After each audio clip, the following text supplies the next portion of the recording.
native. First of all, thank you for Peiyu's introduction. I'm Bill from China, and we are a venture capital called Blue Elephant. We invest in early stage edtech startups. Within 2.5 years, we have invested 60 portfolio companies.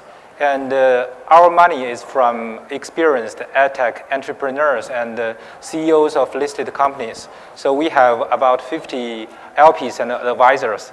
You can say that we are the most well-connected edtech venture capital in China. Peiyu has introduced the four very intelligent gentlemen on this.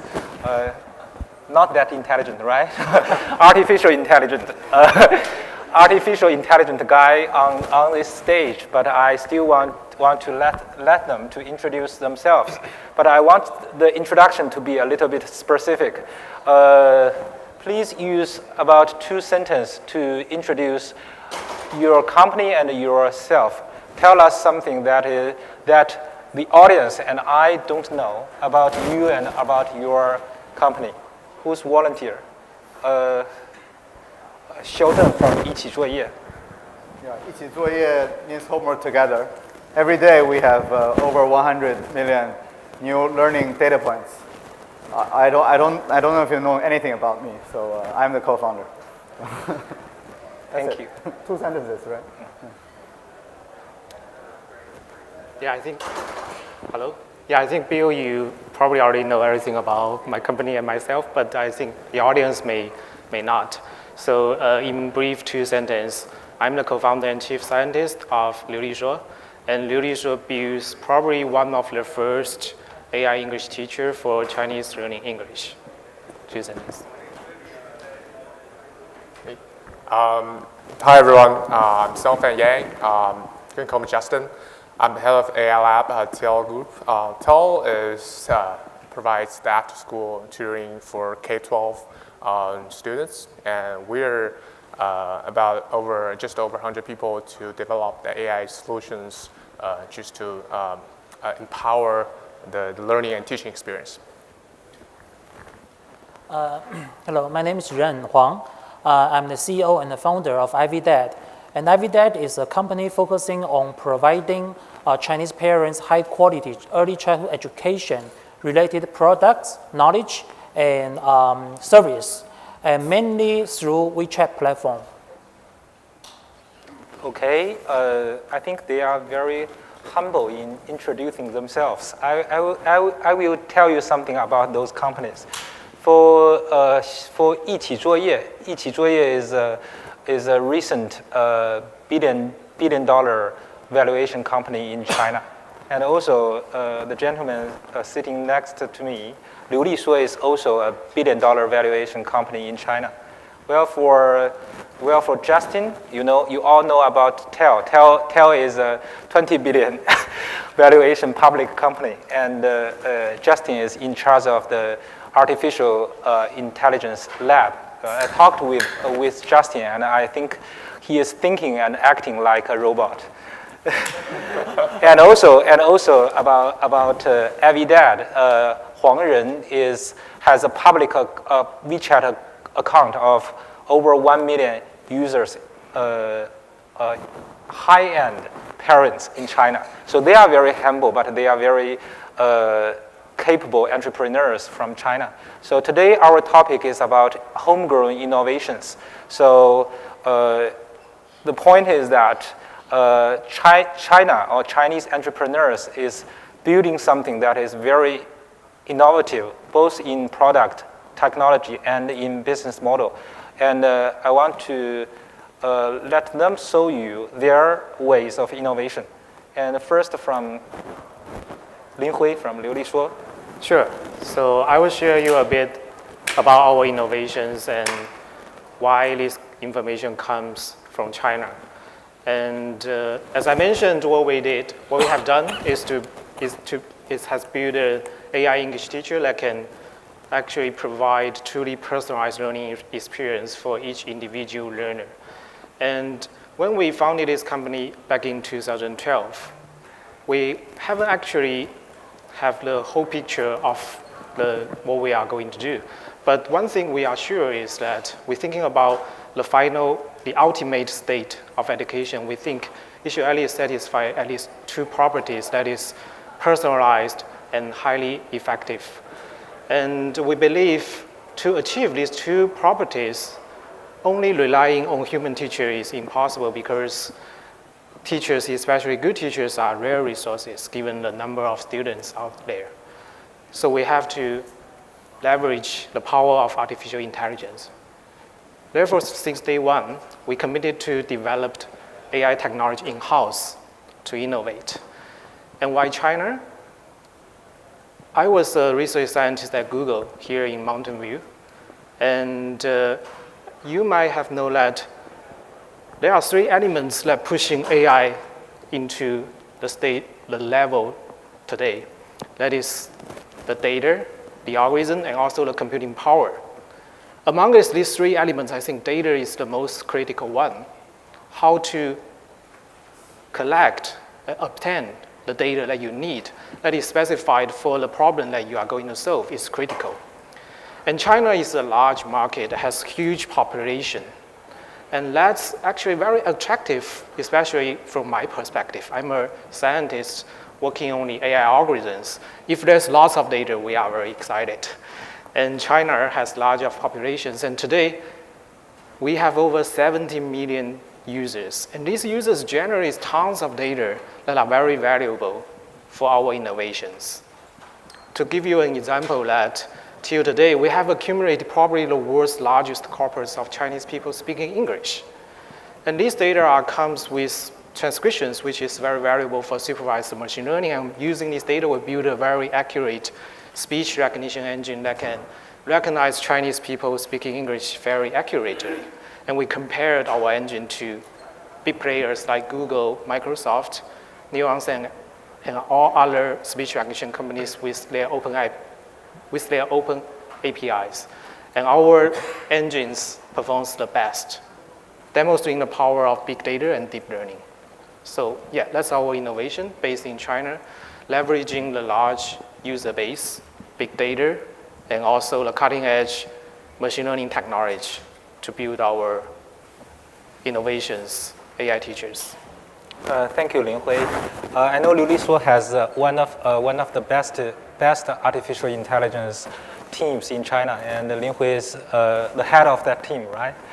And also, I know the strong edtech giant TEL is also very strong in their artificial intelligence talent, and Justin is the head of that team. So, Justin, can you tell me something about TEL's innovations in this area? Like Boyu said, we're the other one of the best AI teams in China. Yeah, so the market for us is the K-12 after school tutoring. We serve about over 1 million students per year. I'll talk about the dual class model we recently implemented and put into the market. Basically, that means two teachers serving one classroom. That solved the problem of the education inequality. For example, we were not able to, for the tier 5 cities, the students over there cannot get high quality education resource. So what we do is we get we use one teacher to gather them in the physical learning center in tier 5 cities. And the students are watching a big screen, and this teacher is teaching them all the courseworks in tier 1, likely in tier 1 cities, and live streaming. So for that, we use all kinds of sensors to make the classroom transparent.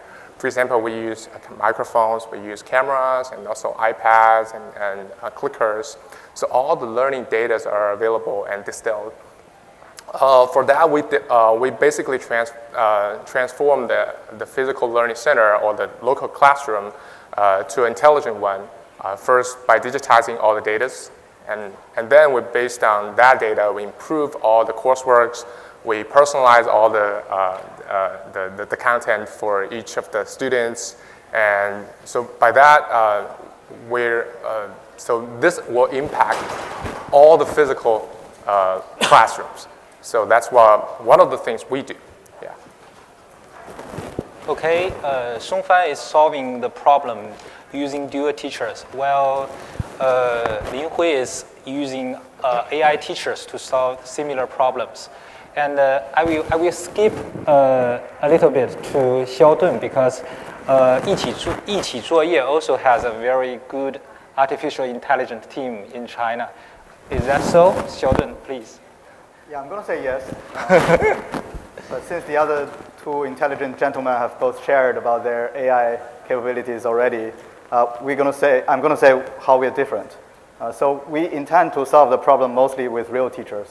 I think, especially in K-12, teachers and schools, however technology advances, will not be replaced. And they will be as important as they are today, if not more. So we believe that while there is a huge market, both in China and in pretty much any country outside schools, there is a very important opportunity inside schools where the students spend the most time and where the teachers actually make a lot of learning happen. And that's actually the core foundation of our business model, which is to supply a blended learning system to schools for teachers, students, and parents. And in order to make this system really fair, we have decided to make the system free. So over the last 7 years, we have basically charged zero money to anyone for our primary product, which is a blended homework service. And we have accumulated over 100,000 schools and over 40 million students, over 20 million families in our user base. And that way we get a lot of data. And we're now monetizing through providing premium personalized service to families, using the data that we have and using the capabilities such as artificial intelligence that we have to make personalized learning solutions to parents. So I think this ecosystem of teachers, students, parents is very important. And I think the role of AI is to act more as an intelligent assistant rather than a replacement of teachers. But I'm happy to debate with the other panelists here. Yeah. Thank you, Xiaodun. I will leave the last question to Huang Ren because he is the only one without a very large artificial intelligence team. But their team are very good at creating content. Let's hear what Huang Ren is going to share with you. Yeah. So as Bill said, we don't have any AI guys in our company, and we are the smallest among these four. And the only reason that I'm sitting here, I'm invited to this panel is because our business model is somewhat unique from foreigners' perspective. Our business was entirely based on WeChat platform. So a lot of foreigners who use WeChat, they often consider WeChat as an instant messenger only, and this is a big mistake because WeChat platform is an ecosystem in China already, and it has mini app on top of WeChat. It has public account on top of WeChat, and our business are all based on WeChat. We push kind of articles every day, parenting tips to middle class parents every day, and then we share our some products like picture books or toys through our WeChat public account, and we also share our online courses through public account, and we have in the past 2 years we have accumulated around 1 million middle class Chinese parents on our account, and last year our revenue reached about $10 million US, and it's not a big number, but consider we just have started like 2 years, and all our revenue are from WeChat. So this is a bit unique kind of a business model, and if you want to know more about that, I think we can discuss this after this panel. Great. After the first round of questions, you know more about their companies and about their about themselves. And I think I want to dig deeper into how they come to their current state, which means that now they are very good companies. And I want to know what are the innovation aspects that lead them to their current state. So I will first throw the question to Justin. Justin, the dual teachers is a innovation that happens first in China. Why do you think it happened in this way? And give us some comments about this business model. Sure. I think the Chinese after-school tutoring market is totally different for K-12. It's totally different than the America. Like Mr. Michael Moore said in last night's talk, Chinese household parents are willing to spend 17% of their incomes for kids' education, but that number is only 2% for American household. And also, Chinese parents have high expectancy on their kids' education, and the competitiveness, competition for the top universities is fierce. So for that, I mean, there are a lot of customer demands, as well as for the top 3 or top 4, tier 3 to tier 4 cities. They cannot get quality education resources, but their demand is high. So for that, we wanted to serve them by our good content and good product. So that's how we think about this new technology, using technology to even that imbalancing fact. So that's how got us started. And then we realized that not just impact this whole education inequality problem, it also improves what we have right now. Because, for example, if you look at the nowadays classroom, people don't, or we often don't have the luxury to digitize all the coursework materials. For example, if there's no videotaping, people outside may not hear what we talk during this panel. So we want to implement eyes and ears in this classroom so that we can digitize all that. And then we use that information to bootstrap all the AI technologies. So we use computer visions and speech recognitions, text mining, and natural language processing, as well as our recommendation system. All that and implement it in the whole system to improve the content and to improve the teachers. So that's how we started. And I think it boils down to the biggest difference of the Chinese market and the US market. Thank you, Justin. Okay, let's come back to Huang Ren again. You know, 1 million users in the WeChat ecosystem. That's a very huge number for education company. And I just wonder, how did you accumulate 1 million users on the WeChat system within just 2 years? I think providing high quality content is the key.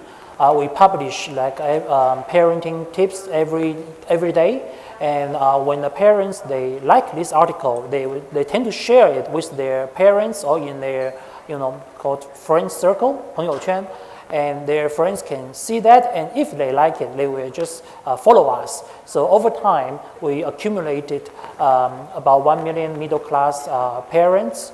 And sometimes we will share, we will only share some scientific or evidence-based parenting tips with the followers. We share some part of our personal lives or our personal understanding on some parenting issues. And this can build a bond between the author and the followers. And if they buy what you are saying, they will buy what you are selling. So this is a kind of a very simple logic behind this. Yeah. Okay. Huang Ren, I know that you have very strong competitors in China who are good at children's math and who are good at children's English and who are good at children's Chinese language. What is your strategy, competitive strategy with those competitors? Well, we actually,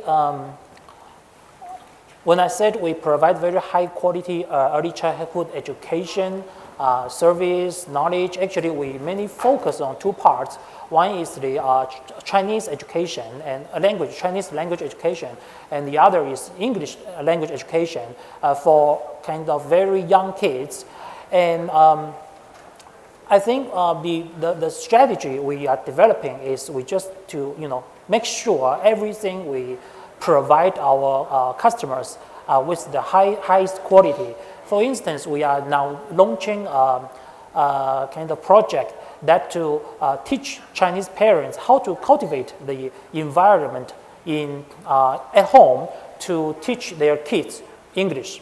And to develop this kind of this program, we actually spent about more than 1 year to kind of make the animation, and we hired a professional singer to sing the nursery rhyme, and we hired the professional teachers to kind of polish every sentence we are going to say to our customers.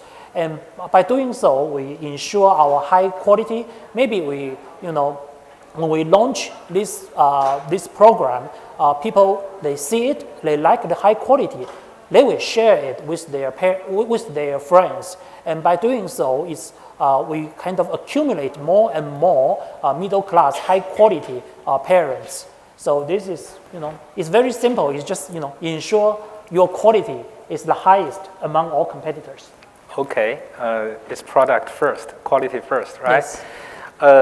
Okay, let's come to Lin Hui. We all know that Liulishuo has a large number of customers, like 70 million accumulated users. But you know that there are many companies around the world that have that many customers who cannot monetize. I want to know why in the year 27 you monetize all your customers so successfully. You mean in 2016? 2016 or 17? 16. 16. Yeah. Tell us something. Yeah, sure. So we started monetization in 2016 by building what I mentioned, an AI English teacher. But before that, we founded our company in 2012. Started with an app. At that time, in 2012, if you remember, it was the time when the mobile internet starts to booming. At that time, we're thinking, okay, maybe we should do something in this era of booming mobile internet. Let's introduce new opportunities. And all the three co-founders come from a technology background. So we're thinking about how we can leverage the technology and building a product to make the learning more efficient at that time. So after accumulating users for about 1 or 2 years, we are getting feedbacks from our user. And we are also starting to thinking about monetization. The first app that we built is just a tool to help learners to speak out. We provide automatic scoring system to give them instant feedback. But that's probably not sufficient when you are thinking about monetize. User may not be willing to pay a lot of money for that. So after some user study and also talk to a lot of players in this domain, we're starting to realize that technology is not enough. In order to make a successful and valuable product, a business product in the education space, there's also another very important element, which is content. Also, as Juan mentioned, good quality content. So in 2015, we started to working on the content stuff. We talked to a lot of content publishers trying to license the contents that they have. But we found out that probably wouldn't work.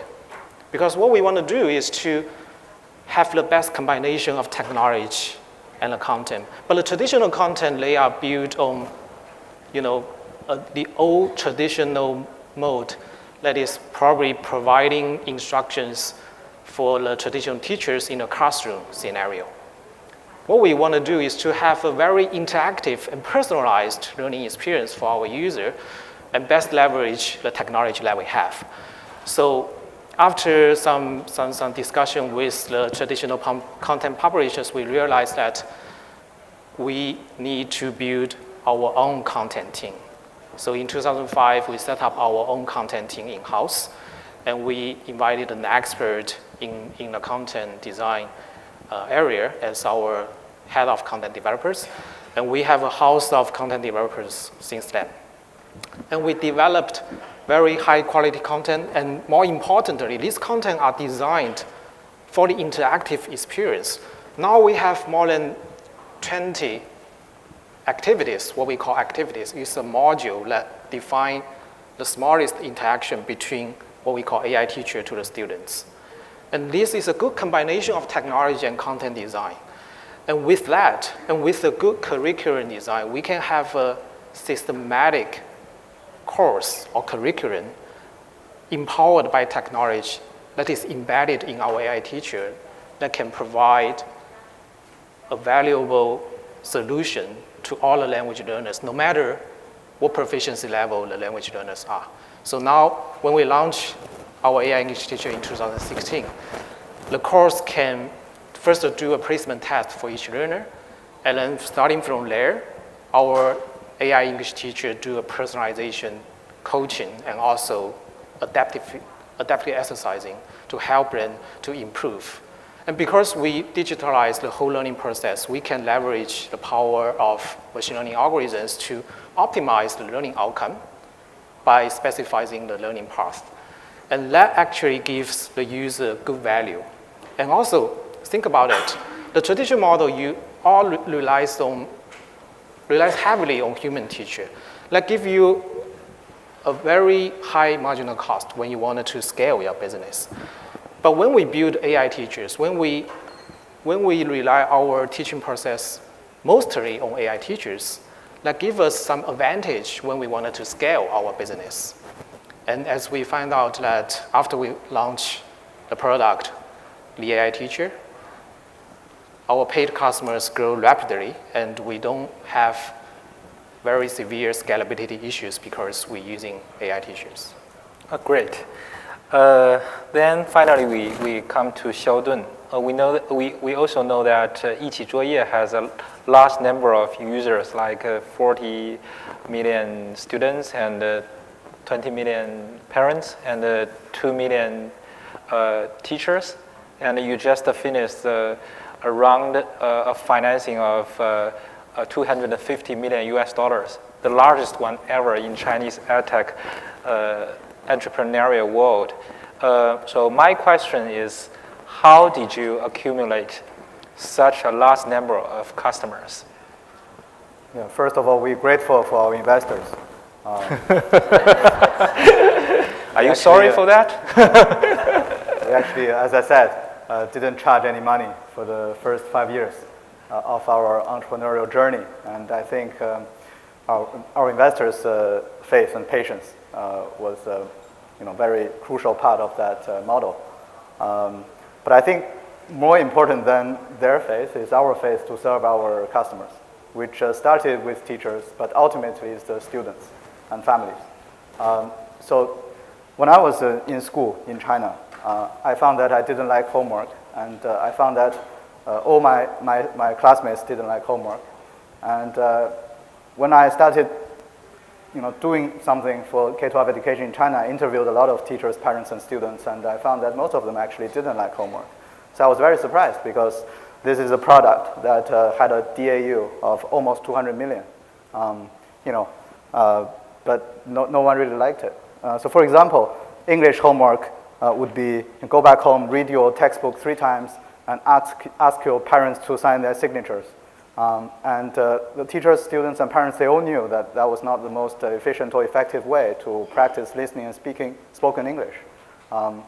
So throughout the journey, we just try to find the best way to make the learning process more efficient and more effective.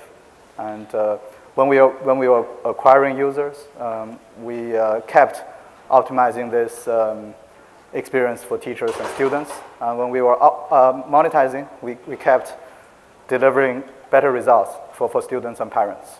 And that is the first principle for how we operate. We think of ourselves as an education company, and I think the product development of education learning product is very much like medicine. It is not quite the same as developing other kinds of internet products. The only metric is to make the product effective. So at the beginning of the business, we were looking at metrics such as active number, penetration rate, even the time spent on our platform, number of times the users are active. But now we don't look at these anymore. We just look at one metric, which is the effectiveness for the user. And we have different measures for teachers, students, and parents. But ultimately, I think everyone cares most about the effectiveness for students. So I hope this is going to be the only thing that we look at going into the future as well. And I think our thinking of how technology plays a role here as well is we're going to do all kinds of experiments, integrating technology in all kinds of settings, and using data feedback and using scientific methods. We're going to measure this effectiveness for learning outcome. And the method with better learning efficacy wins. And our thinking is that ultimately that method will give us the most reach in the market and will give us the ultimate competing advantage. Thank you, Xiaodun.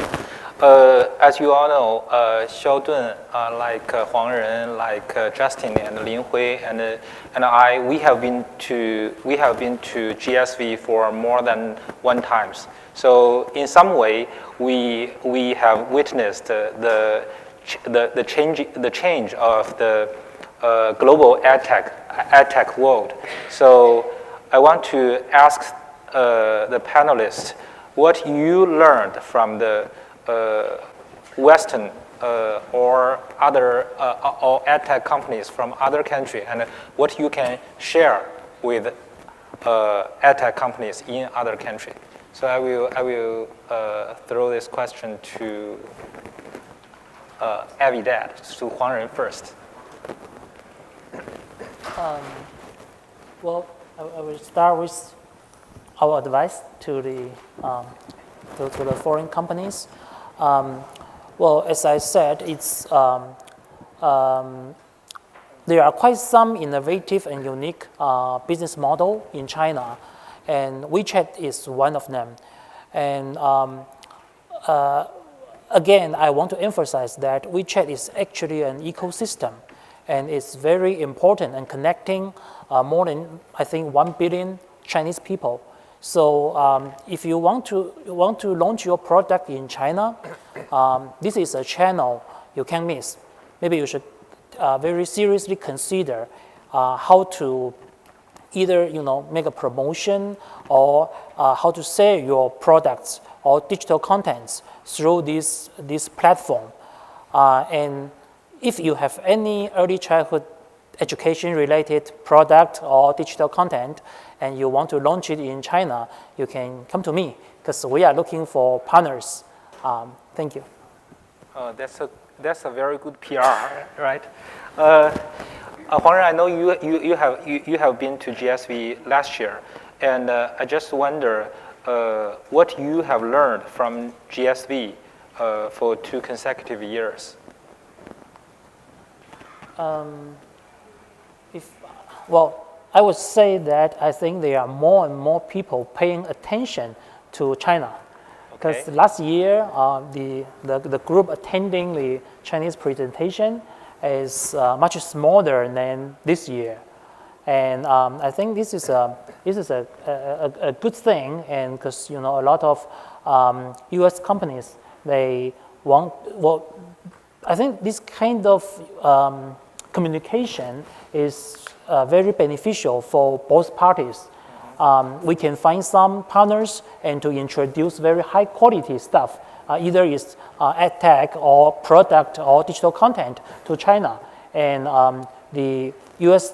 companies, they can find a very good partners to launch their products in China too. So I think it's a win-win situation. Okay, great. Justin, I know that TEL has built some cooperations with Stanford, right? Especially in artificial intelligence. Can you tell us something about that? Sure. Well, before that, I wanted to add one point for my introduction for dual class or dual teacher mode, because I realized I forgot to mention what the other teacher do in the classroom. So I might get a lot of questions thrown at me after this panel. So the other teacher in the classroom is actually maintaining the class order, as well as helping students with their homework during class. So that's one point to add. Yeah, we partner with Stanford University because Stanford is the leading AI research institute all over the world, and also it's located in Silicon Valley, so there's a lot of resources connected to it. Basically, the topics we're trying to explore is a different learning experience. So basically, in the future, we think people might be influenced a lot on the new technology, and also the new way of learning might change their enthusiasm for learning. So one thing we look at is immersive learning. For example, VR is part of it, and AR is part of it. So those are I think the way technology would change. And for that partnership, we are not looking at the short-term feedback or short-term outcome. We want to invest in the future. We want to standing at the cutting-edge frontier of the technology. So that's basically one mission of our lab, to use technology, use AI technology to have better learning experience and teaching experience. Okay, thank you. Linghui, you are leading the artificial intelligence team, so you are very sensitive to the artificial intelligence talent. I think that's why you come to Silicon Valley's again and again to seek high-profile AI talent.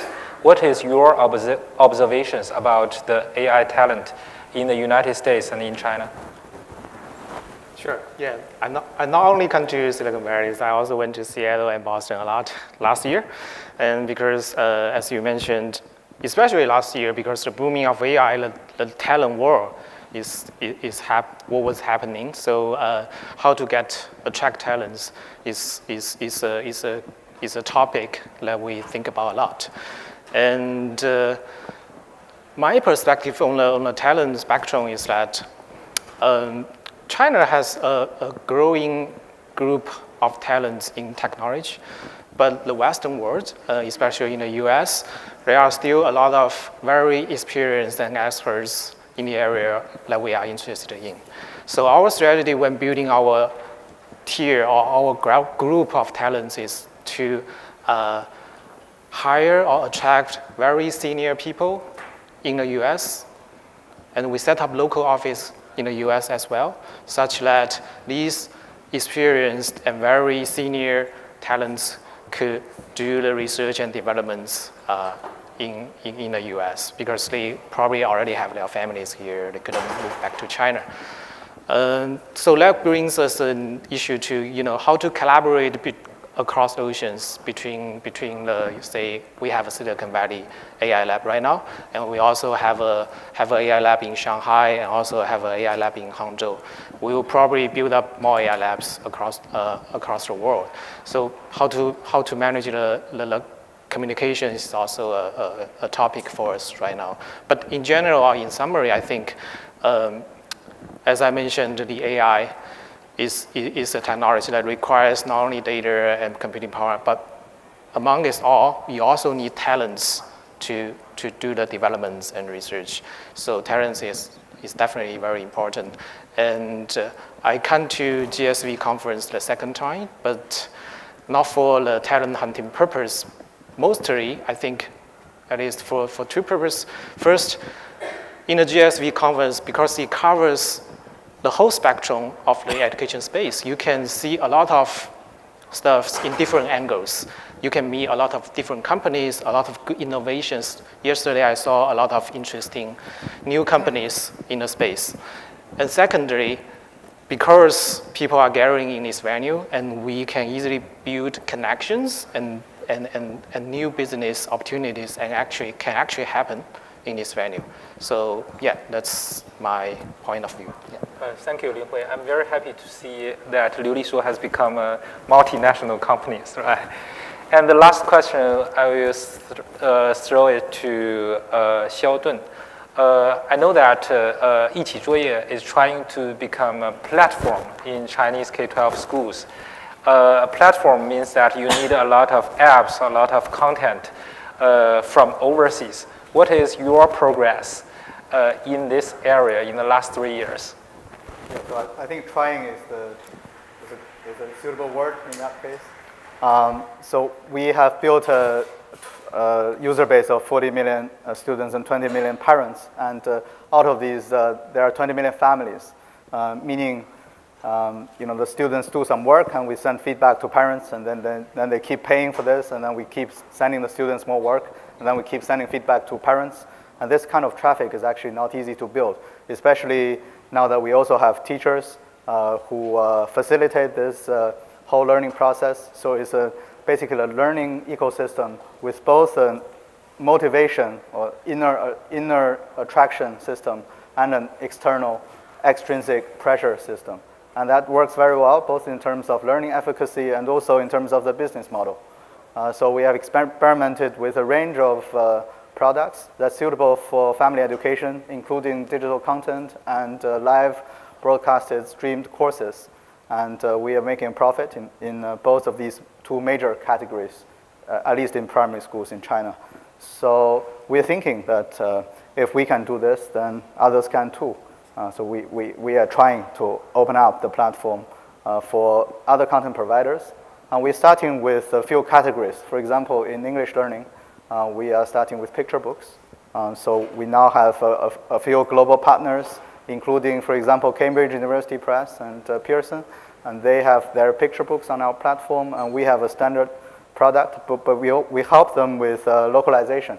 So we've tried to find the picture books that is most suitable both in terms of the topic and in terms of the reading level for Chinese kids to read, so that the parents don't have to go through the hundreds of thousands of picture books to find that one book that is most suitable for his or her kid.